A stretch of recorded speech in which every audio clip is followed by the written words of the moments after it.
Fala pessoal, tudo bom? Meu nome é Rodrigo Toledo. No vídeo de hoje vamos conversar um pouquinho sobre o iPhone 11 Pro. Será que vale a pena comprar esse aparelho em 2023? Vamos nessa? Então vamos lá. Bom pessoal, dando uma passada rápida por valores e por algumas especificações técnicas que eu considero que são importantes, tá? Primeiro, o valor, nós estamos falando em menos da metade do preço, então realmente é uma diferença significativa. Segundo, nós estamos falando de um aparelho de 3 anos atrás, então ele, teoricamente, ele vai ser atualizado por pelo menos 3 anos, né, a menos do que o modelo mais recente. Então, financeiramente, vale a pena, ele ainda tem uma boa performance, mas se você pensar com relação à durabilidade do produto sempre atualizado, ele já perdeu 3 anos nessa brincadeira, tá? Então é o primeiro ponto que nós temos que ficar de olho. A tela é um pouquinho menor, mas não é nada assim tão importante, tão significativo. Na mão eles são muito parecidos. E as diferenças, elas começam quando você fala em rede 5G. O iPhone 11 Pro ele não é compatível com a rede 5G, o que não importa para muita gente neste momento, porque a rede 5G está bem no comecinho aqui no Brasil, então nem todo mundo tem essa tecnologia disponível, e a 4G já dá conta do recado na maior parte do tempo, para a maior parte das pessoas, então tá tudo bem, mas é uma questão do produto se aprova de futuro ou não, entendeu? Então ele já estaria sendo comprado com uma tecnologia defasada. Esse é o ponto, e o modelo mais recente, seja até um iPhone 14, não precisaria nem ser o Pro, ele é mais recente, então é uma vantagem, isso é inegável. Do A13 Bionic para o A16 Bionic realmente teve uma melhora de performance importante, mas não é nada assim tão absurdo assim. Outro ponto que vale lembrar, a GPU, ela tinha 4 core, agora tem 5. E a memória RAM saiu de 4 para 6. Então, existe sim uma diferença de performance muito importante aqui, só que para o dia a dia, a maior parte das pessoas não faz tanta diferença, mas se você for rodar alguma coisa um pouco mais pesada, um jogo mais pesado, você vai sentir, porque realmente nós temos um salto importante aqui embaixo do capô, tá? Note que isso é uma coisa que pouca gente dá atenção, mas se você for ver, realmente a diferença é importante, é significativa. A tela, como eu disse, a diferença é muito pequena, mas claro, ela existe, né? Saiu de 5.8 para 6.1, tá? Então nós temos uma resolução maior e nós saímos aí de uma tela OLED para uma tela Super Retina XDR OLED. Uma tela de 60 Hz para uma de 120 Hz. Entendeu? Então tem assim uma diferença importante também com relação ao tipo de tela. Uma tela que dá uma impressão de velocidade muito maior, é uma tela bem mais agradável de usar, e uma vez que você usa uma tela de 120 para cima, é difícil voltar para a tela de 60. Realmente parece lento o celular, parece que não é a mesma coisa, tá?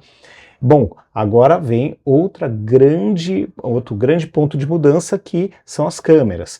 Nós temos um sensor bem maior, nós temos uma resolução máxima bem maior, de 48 megapixels, e além disso, nós também temos aí Apple ProRAW, nós temos outras coisas interessantes aí por baixo, né, que essa câmera do aparelho mais novo entrega. Então, foto do dia a dia, vai sentir muita diferença? Não, vai sentir vai sentir diferença nas fotos noturnas, vai sentir diferença no desfoque e vai sentir diferença na falta do modo cinema para gravação de vídeo, aquele que é como se fosse um vídeo gravado em modo retrato.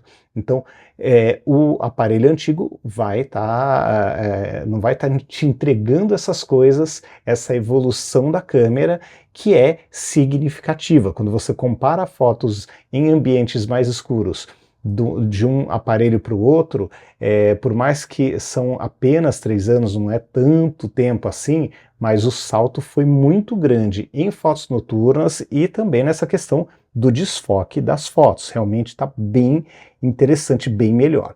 Zoom ótico também melhorou, saiu de 2, foi para 3, né? Tudo ajuda aí. Câmera frontal Parece que elas são semelhantes, mas não são, porque você tem o foco agora na câmera frontal do 14 Pro. Então isso é uma diferença importante também e significativa, principalmente, né, para você gravar os vídeos e tirar suas fotos no modo selfie. Então é muito importante, faz diferença sim. Então é engraçado, quando você coloca ali em 3 anos, esses 3 anos em perspectiva e compara a ficha técnica mesmo, você vê que a evolução foi muito, muito grande mesmo, muito importante. Aqui nós temos uma bateria assim, que aparentemente cresceu pouco, né, de 3.046 para 3.200, mas no uso também é uma diferença muito grande por conta do processador estar mais otimizado, ter uma memória mais rápida. Então, como embaixo do capô ele melhorou e hoje ele está bem mais otimizado, ele acaba durando muito mais a bateria. Você muitas vezes tem que carregar pelo menos uma vez no meio do dia com o 11 Pro, e o 14 Pro não, você fica o dia inteiro usando tranquilo, chega no final do dia com uma boa carga. Então ele chega a durar, dependendo do usuário, um dia e meio, chega no dia seguinte com saúde ainda. Tá? Então é uma diferença importante também na bateria. Então pessoal, o resumo dessa história então é a seguinte: o iPhone 11 Pro ainda vale a pena em 2023?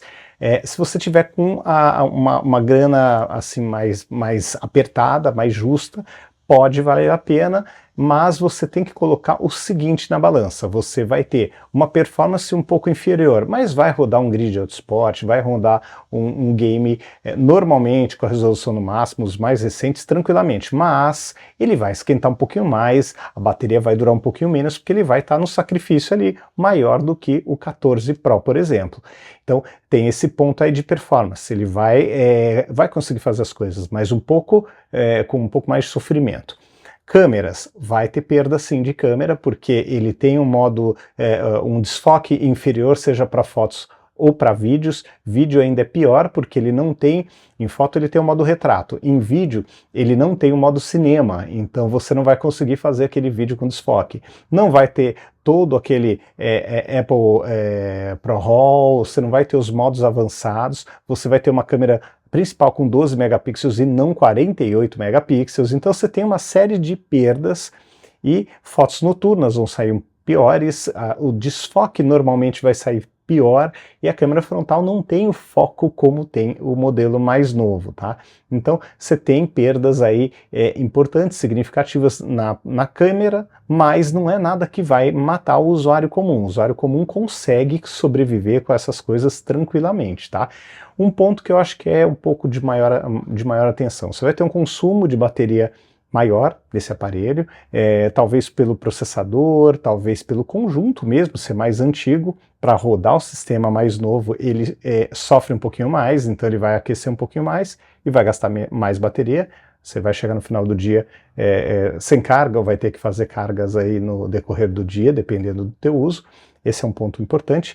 E o ponto das atualizações. Você já perdeu 3 anos de atualizações com esse aparelho, provavelmente vai ter no máximo mais 3 ou 4, se tiver sorte. Então tem que pensar nisso.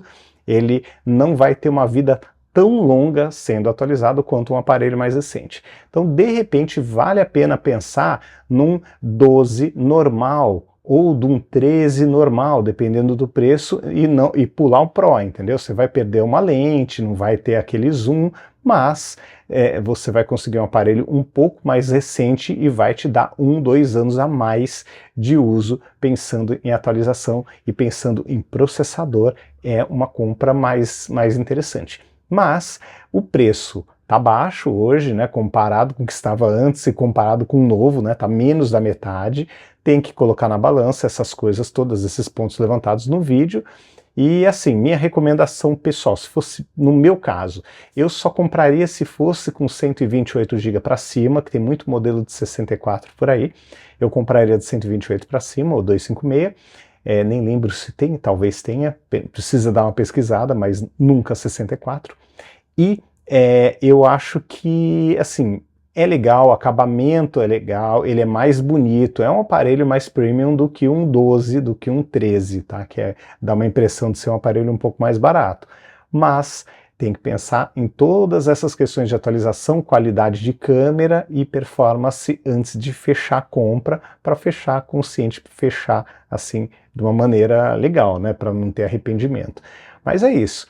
Eu acho que é um bom aparelho, mas talvez tenha pesado aí esses 3 anos, aquela história, quando você pega de um ano para o outro, parece que a evolução é muito pequena, mas quando você pega de 2 ou 3 anos para frente, as atualizações de hardware fazem uma diferença. Então tem que pensar com muita calma, porque muitas vezes você acha que vale a pena por ser um modelo Pro, mas o salto do produto nesses 3 anos, o produto iPhone como um todo foi muito grande, né?